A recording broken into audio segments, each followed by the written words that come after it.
네,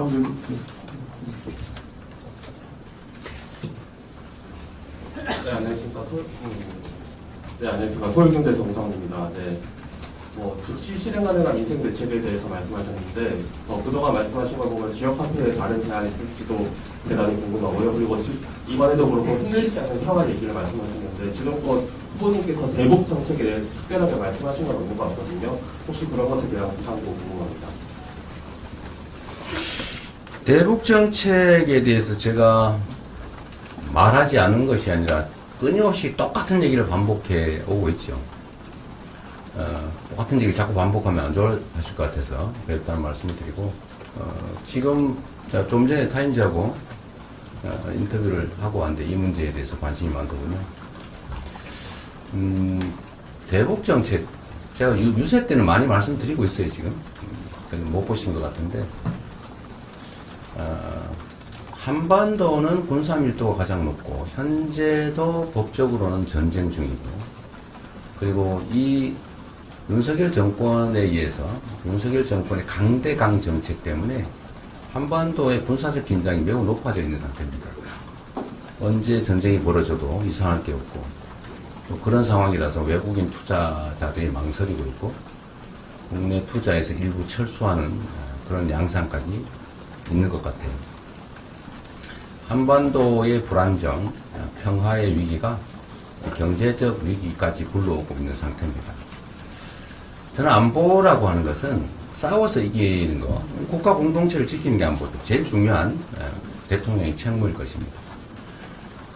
안보를 지키는 것, 구성 간의 질서를 잘 지켜내는 것, 누구도 불이익을 입지 않게 하는 것, 그리고 세 번째로 이제 국민들의 삶, 인생을 보듬는 것. 이게 이제 제일 중요한 일들일 텐데, 안보라고 하는 국가의 안전을 지키는, 공동체를 지키는 방법은 여러 가지가 있습니다만 매우 복합적이죠. 아주 원리적으로 얘기를 하면 싸워서 이기는 건 한책이죠. 싸우는 과정에서 엄청난 피해가 발생하지 않습니까? 뭐 다 대량 파괴되고 대량 살상되고 더 많이 살아남은 쪽이 이기는 거, 그게 뭐 지는 것보다는 낫겠지만 하지하책이죠. 싸우지 않고 이기는 게 중책이죠. 그런데 싸우지 않고 이기는 것보다 더 나은 평화 정책은 싸울 필요가 없는 상태, 즉 평화를 만드는 것입니다. 이건 너무 상식적이잖아요. 이웃과 침략에 파괴의 위험 없이 공존할 수 있다면 그렇게 되도록 노력하는 게 당연히 해야 될 일이죠. 남북관계도 마찬가지입니다. 대한민국은 군사력 5위, 거기다가 한미 안보 동맹까지 뒷받침되고 있죠. 대한민국의 국방비 지출 수준이 다른 나라보다 매우 높고, 북한의 1년 총생산에, 즉 북한 주민 전체가 1년 생산하는 총액의 약 2배에 이르는 국방비를 우리가 지출합니다. 세계 군사력 5위죠. 막강한 군사력을 가지고 있습니다.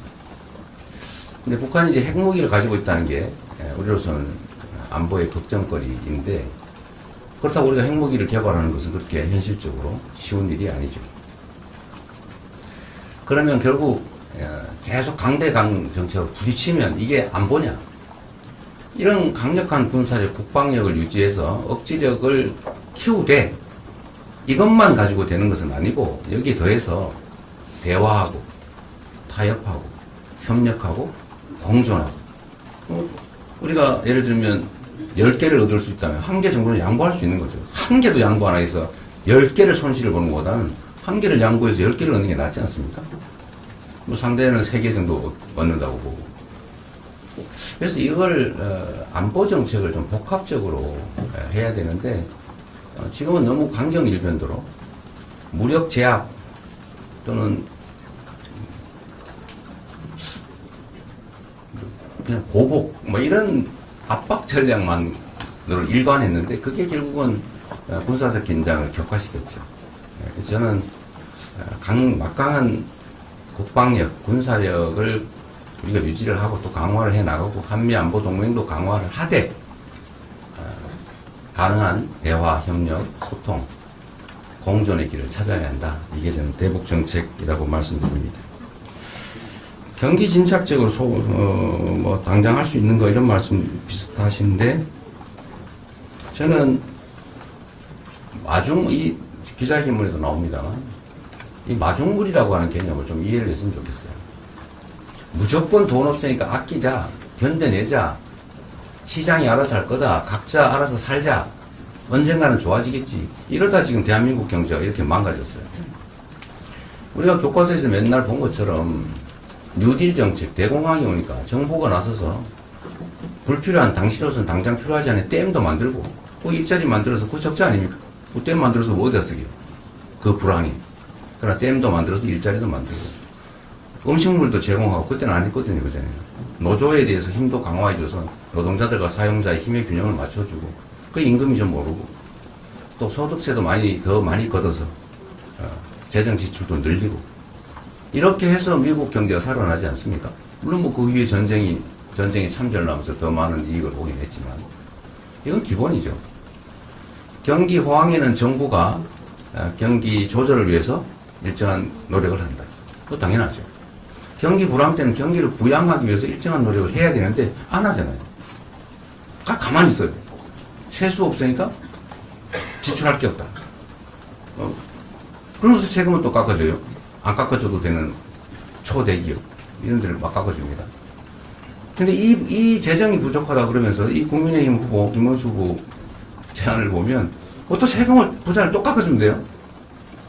상속세도 깎고 근로소득세도 깎고 뭐 법인세도 깎고 하루 종일 깎기만 해요. 이러면 나라가 어떻게 됩니까? 이런 책임 무책임한 이런 걸 우리 국민들께서 좀 잘 살펴주시기 바랍니다. 지금은 100만 원을 투자하면 그냥 없어지는 게 아니고 그 100만 원의 순환 속도가 엄청나게 빨라서 소위 소비 승수 효과. 지금은 돈이 없어서 못 쓰고 있지 않습니까? 들어오면 거의 다 쓸 거예요. 어쨌든 그 소비 승수 효과도 있고 또 마중물 역할을 하기 때문에 정부의 재정 지출을 어떻게든지 늘려서 우리 시중 민생 경제를 뒷받침해 줘야 됩니다. 이건 정말 초보적인 경제 정책인데 뭐 어쩌다가 이렇게 되는지 모르겠어요. 그리고 특히 또 하나만 더 말씀을 드리면 경제산업정책에 왜 자꾸 이념을 들이댑니까? 경제는 철저히 실용적이라 해야 돼요. 대통령이 재벌 회장들을 불러 모아놓고 투자 약정을 받더라도 돈이 되면 하는 거고 돈 안 되면 절대 안 합니다. 아버지가 부탁하고 우리 가족이 부탁해도 사업에서 돈 못 버는데 그걸 왜 하겠어요? 막 누가 뜯어말려도 돈이 되면 하는 게 기업이죠. 경제는 철저하게 실용적으로 접근해야 돼요. 그런데 이념의 잣대를 들이대면 안 됩니다. 무슨 거기다가 자꾸 이념적 색채를 씌워가지고 재생에너지 산업은 무슨 진영 정책인 것처럼 이렇게 주장하면 안 되죠. 재생에너지 정책, 원전도 마찬가지 아닙니까? 원전 필요하면 쓰는 거죠. 우리가 쓰지 말자고 안 하잖아요. 적정하게 섞어 쓰자. 에너지 믹스로 가자. 원전도, 화석연료도, 재생에너지도. 재생에너지 비중을 늘리자. 그 새로운 산업으로 유망하지 않습니까? 일자리도 생길 거고, 재생에너지 생산하는 농어촌에 주민들의 소득도 늘어날 거고, 지금 에너지 부족으로 기업들이 해외로 탈출하는데, 특히 아리백에 대응하려면 재생에너지 정말로 많이 확충해야 돼요. 근데 여기 자꾸 이념의 색채를 뒤집어 씌워가지고 제한하려고 합니다. 정치인들이 그러면 안 되죠. 경제가 살 길을 찾아야지. 경제가 살 수 없도록 자꾸 한쪽으로 이념적으로 진영을 논리로 몰면 안 된다 말씀드립니다. 예, 그럼